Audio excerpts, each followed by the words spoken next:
This is a podcast about new crops. You're going to love it. Join us on The Cutting Edge, a podcast in search of new crops for Wisconsin.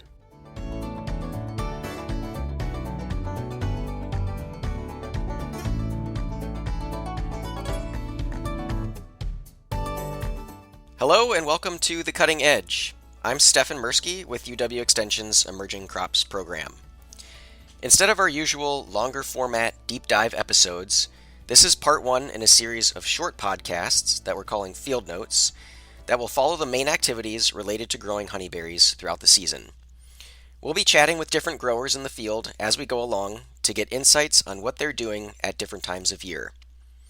But for this episode, it's just me, and I'm going to talk you through our bird netting strategy at the UW-Madison cultivar trials.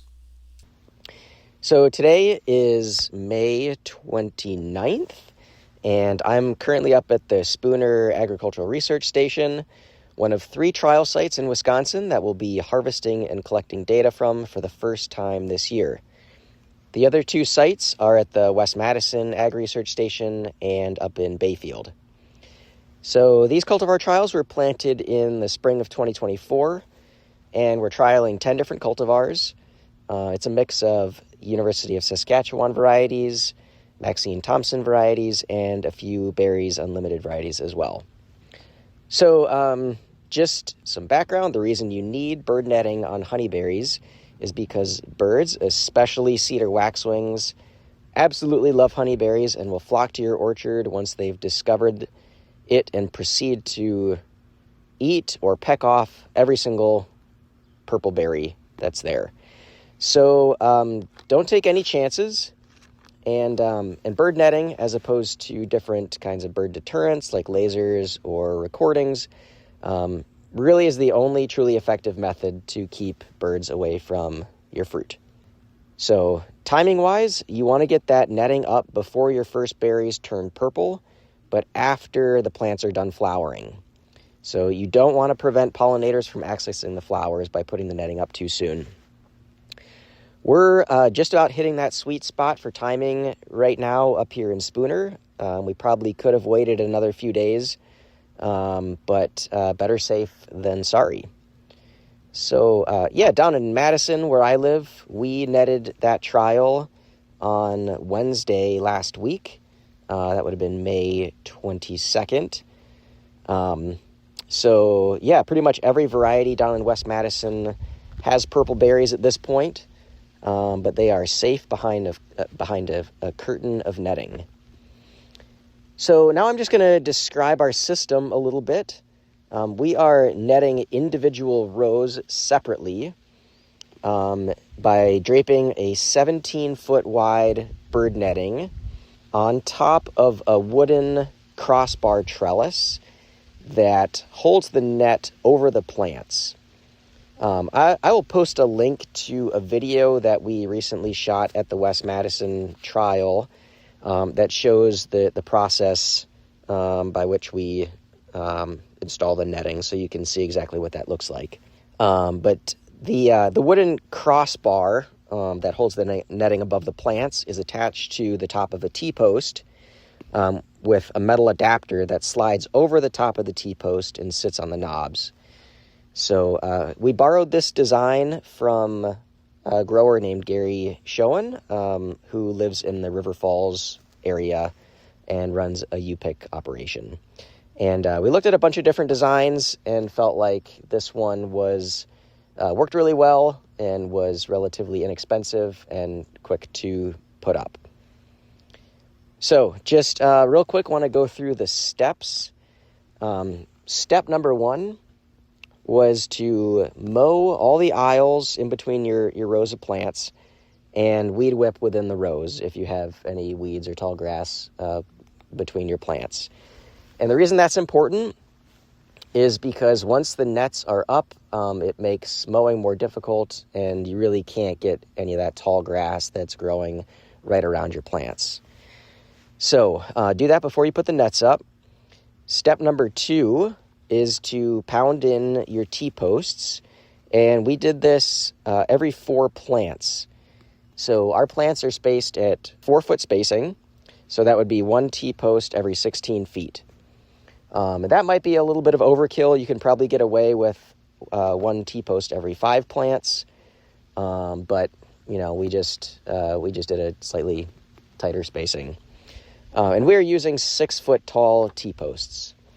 One of the challenges that we encountered here up at the Spooner station, which we didn't run into at West Madison, was the rocky soil. So we had a heck of a time trying to get in some of these T-posts, but we persevered. So after you've got the T-posts in, step number 3 is to slide your wooden crossbars on top of the T-posts. And then once your crossbars are on the T-posts, we put some zip ties that go around the T-post and the vertical piece of the crossbar to just give those crossbars some extra rigidity and stability, especially, in windy areas, you'll want to do that. And there's a fair bit of tension. Once the nets are up, there's a fair bit of tension on the crossbars at the ends of each row. So we actually put 2 zip ties around those crossbars. Then the next step was to thread some Sisal twine through holes that we drilled in the outer edges of the horizontal piece of the crossbar. And that Sisal twine runs the entire length of the rows on each side, and we just tie those off onto the wooden crossbar at the ends. And make sure that this twine is taut when you tie it off.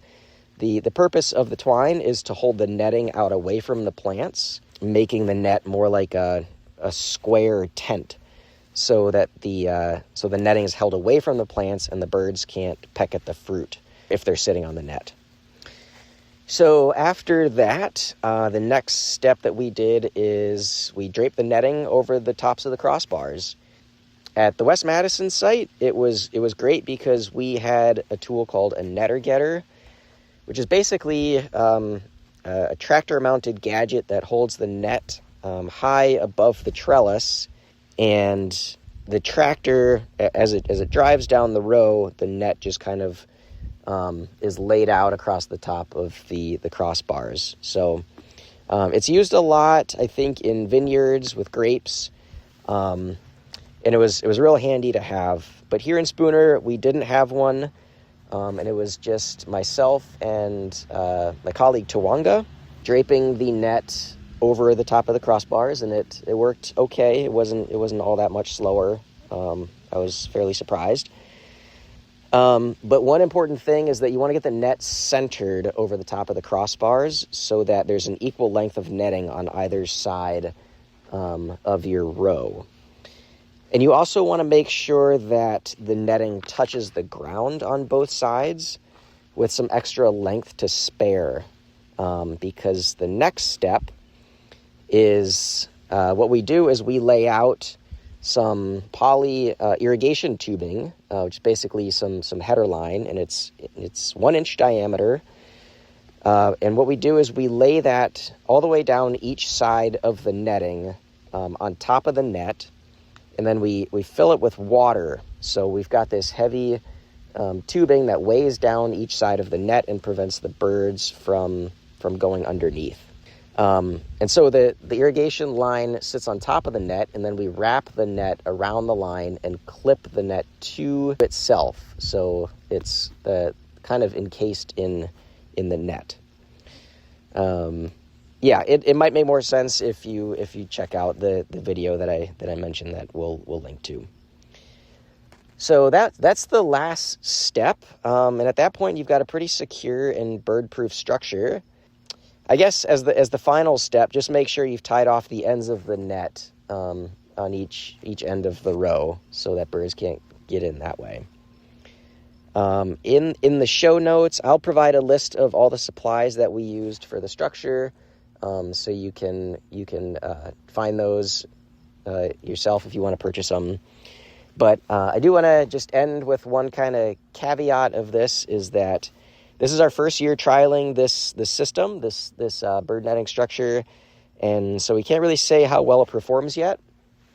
But so far, just based on the week or so that we've been monitoring it down at the West-Madison station, it looks pretty darn good, and we haven't found any dead birds in the net or any birds that have gotten in. So far so good.